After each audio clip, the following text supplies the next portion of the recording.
Hello dear students, so now today we would move ahead in this chapter number 3 of class 7 science. So today we would talk about sericulture.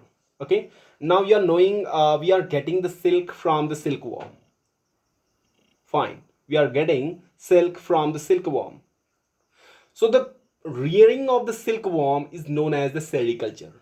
Rearing of silkworm is known as sericulture. Okay, now what happens?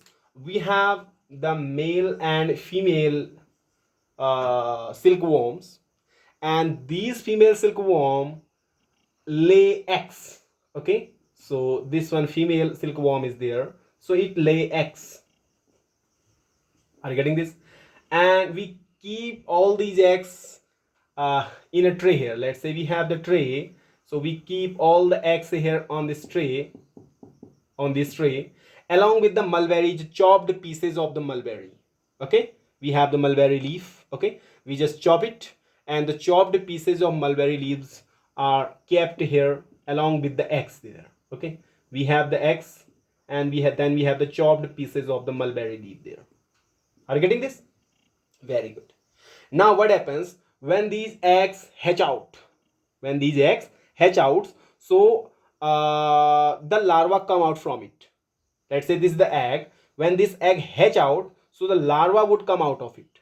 So this larva also known as the caterpillar. We also call it caterpillar. Okay. So when these eggs hatch out, so larva would come out of it, also known as the caterpillar. So larva come out of it, and this caterpillar, also known as the larva, just feed on these mulberry leaves. It starts eating these mulberry leaves which are chopped there. It starts eating the chopped pieces of the mulberry leaves. Okay, means it takes 25 to 30 days to hatch out the eggs there. Okay, so after 25 to 30 days the eggs hatch out, so the larva come out from the eggs, also known as the caterpillar, and as soon as it comes out from the egg, so it starts feeding on these mulberry leaves. Are you getting this? It start eating the mulberry leaves.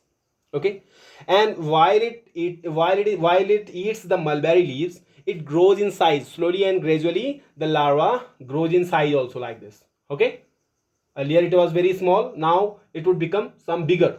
Okay, so it grows in size as it is eating the mulberry leaves. Okay, now while it is growing in size, it secretes a protein, a thread like protein. Okay, while the larva is growing in size, means becoming some bigger here, so it secretes a protein, a thread like protein, which when it comes in contact with the air, it becomes much harder.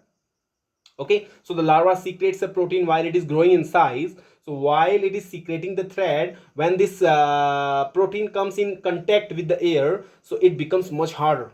Okay, so it is secreting this thread, and in the shape of the in the shape of 8 like this, in 8 shaped fashion like this. Okay, so it keeps secreting. So this is the larva which keeps secreting the thread, and it binds around it in the shape of 8 like this. Okay, so the larva keeps secreting the thread, and this thread bind around the larva or the caterpillar in 8 shaped fashion like this, in 8 shaped fashion. Okay, now this is known as the cocoon. We call it cocoon. What do we call it? Cocoon. Now it is very hard. It is very hard because when it comes in contact with the air, it becomes much harder. So it is very hard. Okay, now we are getting the silk from this cocoon. We are getting silk from this cocoon. Getting this or not? We are getting silk from this cocoon. So how do we get this? What do? We just boil it. We boil this cocoon, and with the this process of getting the silk from the cocoon is known as the reeling. We call it reeling process. Okay, reeling is what? Reeling is the process by which we are getting the silk fiber from the cocoon. Okay, the process of getting the silk fiber from the cocoon is known as the reeling.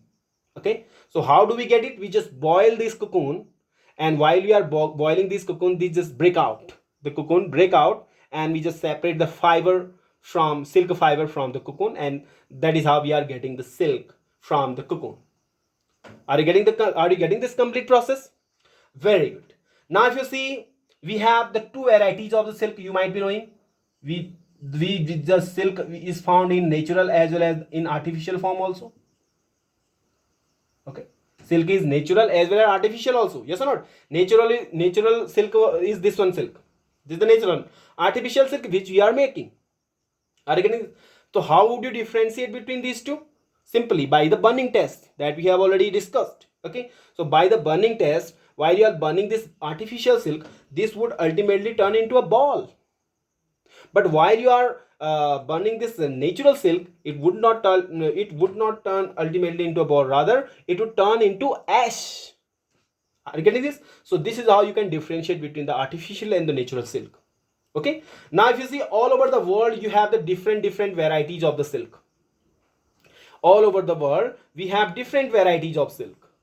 Like in India, the famous one is the mulberry silk. Which one silk? Mulberry silk. Mulberry silk is famous. Silkworm is famous in India. So we are getting the mulberry silk in India, known as the mulberry silk, Indian variety. So then we have the Kosa variety of the silk. This is again some other variety of the silk, Kosa. Then you have the Eri. So these are the some varieties of the silk that we are getting all over the world. Are you getting this? So for your short memory, you can just note it down, and I will be writing all whatever I have just spoken on this board here. Okay, till then just note it down, this or note this also down. So write this all. So first point you have to write: practice of rearing silkworm is known as sericulture. The female silkworm lay eggs, okay, and these eggs are kept in a tree for 25 to 30 days along with the chopped pieces of the mulberry leaves. So when these eggs hatch out, the larva come out from it, okay, and it start feeding on all these mulberry leaves. So while it is eating, it grows in size. So slowly the larva grows in size and secrete a thread that binds around it in the shape of eight that we have already discussed, and becomes harder and turns into cocoon. Okay, and we get silk from this one cocoon. Okay, so how do we get this? The practice of separating silk from the cocoon is known as reeling. Under this, we just boil the cocoon. The cocoons are boiled to separate silk fiber. Okay, just note it down. Note down these points. Few more points are there. Just first you note it down. So these are some varieties of the silk which are there all over the world. So in India, the famous one is the mulberry silk. Okay, so some other varieties are there all over the world like Kosa, Eri. Okay, so these are some other varieties of the silk. Okay, so that is all for today. We'll be discussing some more topics related to this one chapter. Till then, stay tuned and keep watching. Thank you. Have a good day. I think this would be the concluding one. Okay, I think nothing is left now. So from the next lecture, we will be discussing the other chapter, the next chapter. Okay, till then, stay tuned and keep watching. Thank you. Have a good day.